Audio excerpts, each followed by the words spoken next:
You've negotiated $1 million deals, raised amazing humans, survived corporate politics, faced down every challenge for the people you love. So, why can't you ask for what you want? Why does the same woman who can move mountains for others suddenly become speechless when it's about herself? I'm running from Third Act Society. I spent years watching accomplished women who could advocate fiercely for everyone else, completely lose a voice when it came to their own needs. Here's what I learned about something I called the advocacy flip. You're already an expert advocate. You know exactly how to fight for what matters, how to make compelling cases, how to persist until you get results. The problem isn't that you can advocate. It's that all your advocacy energy is flowing in one direction, outwards. Let me paint you a picture. You can negotiate a raise for your team member, but you can't ask your husband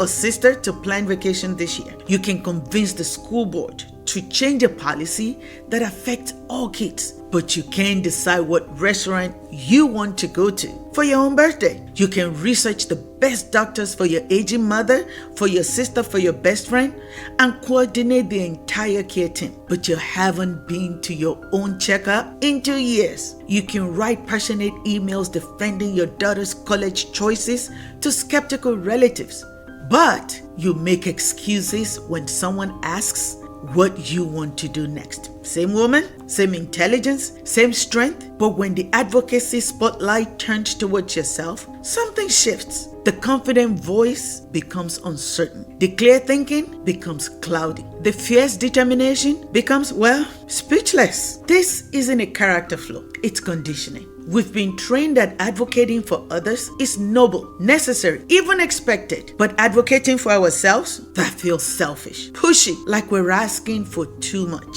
Here's the truth nobody talks about. External advocacy is safe because there's obvious justification. Your kids need you to fight for them. Your parents need your help. Your team needs your support. But internal advocacy, that requires something scarier. It requires you to believe you're worth fighting for just because you're you. Today I realized that I could spend 2 hours researching the perfect gift for someone else, but I couldn't spend 5 minutes thinking about what I actually wanted for Christmas.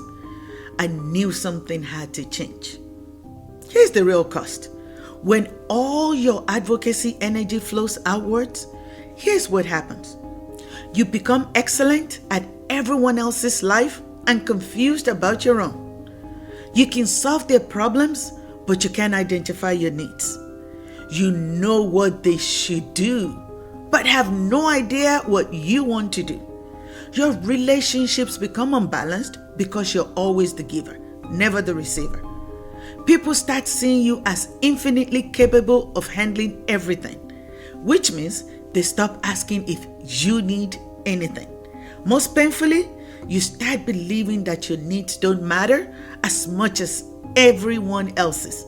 Not because you matter, but because you're out of practicing advocating for yourself.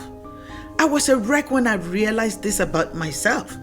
I could write compelling business cases, negotiate complex deals, argue passionately for causes I believe in.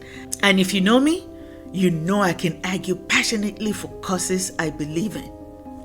But I couldn't tell my own daughter what I wanted to do after she left for college. I literally didn't know. The advocacy flip isn't about learning new skills. You already have them. It's about redirecting the energy you already possess. Think about how you advocate for others. You research thoroughly. You consider their perspective. You think strategically about timing and approach. You persist when the first answer is no. You believe they deserve good things. Now, imagine applying the same process to yourself. What if you research your own options as thoroughly as you research theirs? What if you considered your own perspective as valid as theirs? What if you believe you deserve good things too? This isn't about being selfish. It's about becoming complete. When you advocate both outwards and inwards, you show up better in all your relationships because you're not running on empty. Here's what advocacy flip looks like in practice. Instead of automatically saying, whatever you want, when asked about dinner plans, you pause and actually consider what sounds good to you. Instead of researching vacation destinations based solely on what your family might enjoy, you include your own interests in the decision matrix. Instead of deflecting compliments or opportunities with, oh, I'm not ready for that, you evaluate them the same way you'd evaluate opportunities for people you care about. One woman I know applied this to her career transition. She'd spent months helping her husband think through his next move, researching companies, practicing interview questions, networking on his behalf. When her turn came, she felt completely lost. Then she asked herself, what would I do if these were his decisions? She used the exact same systematic approach and landed a role she loves. If you recognize yourself in this advocacy pattern, here's where to start. This week, notice when your advocacy energy is flowing outwards versus inwards.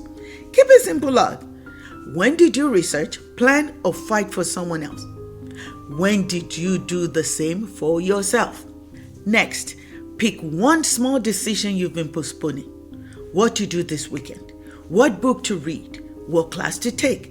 Apply your external advocacy skills to this internal decision.